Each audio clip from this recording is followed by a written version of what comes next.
चलो बच्चों, let's read the question. Which of the following statement is correct about the reaction given below? 4Fe solid plus 3O2 gaseous giving rise to 2Fe2O3 gaseous. अब यहाँ A option क्या कहता है? Total mass of iron and oxygen in reactants is equal to total mass of iron and oxygen in product. Therefore, it follows law of conservation of mass. B option is total mass of reactant is equal to total mass of product. Therefore, law of multiple proportions is followed. C option is amount of Fe2O3 can be increased by reducing the amount of any one of the reactant, that is iron or oxygen. And D option is amount of Fe2O3 produced will decrease if the amount of any one of the reactant iron and oxygen is taken in. इस question में हमारा की concept क्या कहता है कि आज हमें यहाँ पर बात करना मैटर। अब देखो उसने जो फर्स्ट वाले जो ऑप्शन में बोला है कि total mass of iron and oxygen in reactant, तो रिएक्टेंट साइड के आयरन और ऑक्सीजन हम लोग देख लेते हैं। रिएक्शन हमको दिया हुआ है 4Fe plus 3O2 giving rise to 2Fe2O3।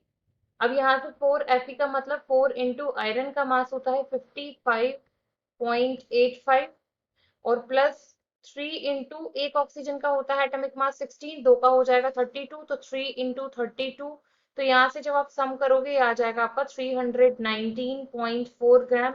अब प्रोडक्ट साइड देख लेते हैं। प्रोडक्ट साइड हमको क्या दिया हुआ है यहाँ से 2Fe2O3, तो 2 आपका बाहर आ गया। 2 इंटू आयरन का मास है आपका 55.85 प्लस 3 इंटू ऑक्सीजन है आपका कितना, एक ऑक्सीजन को लेकर बात चल रही है तो 16, तो ये जब आप करोगे तो यहाँ से भी आपका जो एड ऑन होकर आएगा 319.4 ग्राम आएगा। तो इसका मतलब जो पहला ऑप्शन था जिसमें वो आपसे कह रहा है कि मास ऑफ रिएक्टेंट आपका इक्वल हो जाता है यहाँ से मास ऑफ प्रोडक्ट के, और किस लॉ के अकॉर्डिंग, ये हमारा लॉ यहाँ से फॉलो कर रहा है, law of conservation of mass. बिल्कुल ठीक है ये बात।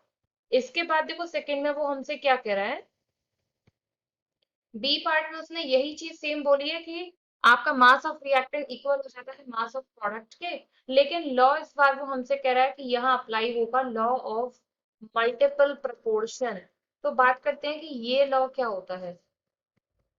ये लॉ यहाँ पर ये कहता है कि जब कोई दो या दो से ज्यादा एलिमेंट्स जब कंबाइन होते हैं और कंबाइन होने के बाद ये आपके डिफरेंट डिफरेंट प्रोडक्ट्स बना दें।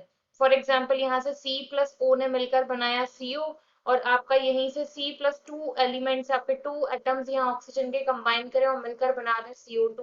तो जो सेकेंड वाला एलिमेंट है जो आपका कंबाइन कर रहा है उसमें आपका क्या होगा कि उनका अगर आप रेशियो निकालेंगे तो वो हमेशा होल नंबर रेशियो फॉलो करेगा। तो यहाँ से इन दोनों का रेशियो आ रहा है 1:2। ये होता है हमारा लॉ ऑफ मल्टीपल प्रोपोर्शन। तो इसमें मास ऑफ रिएक्टेंट और मास ऑफ प्रोडक्ट की बात नहीं होती, तो ये आपका गलत हो जाएगा। अब सी और डी देखते हैं।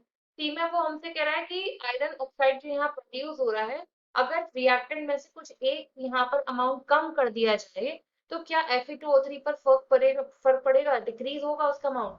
देखो यहाँ पर अगर ये रेशियो फिक्स्ड है कि 4 रेशियो आपको लेने हैं 4 मोल्स उसके आयरन के और 3 मोल्स आपको लेने हैं O2 के, तभी यहाँ पर आपके 2 मोल्स प्रोड्यूस होंगे। तो ये रेशियो आपका हमेशा फिक्स रहेगा, चाहे आप सी की बात करें चाहे आप डी की बात करें। कोई भी अमाउंट अगर आप यहाँ से इंक्रीज और डिक्रीज करते हैं तो वो हमेशा क्या करेगा, उतना ही रेशियो में आपका Fe2O3 को प्रोड्यूस करेगा। मतलब ओवरऑल ये जो रेशियो है 4:3:2 का ये हमेशा सेम रहेगा। तो ये ऑप्शंस भी आपके गलत हो जाते हैं। आपका मोस्ट अप्रोप्रिएट आंसर यहाँ से हो जाएगा ए। I hope you understood well. Thank you.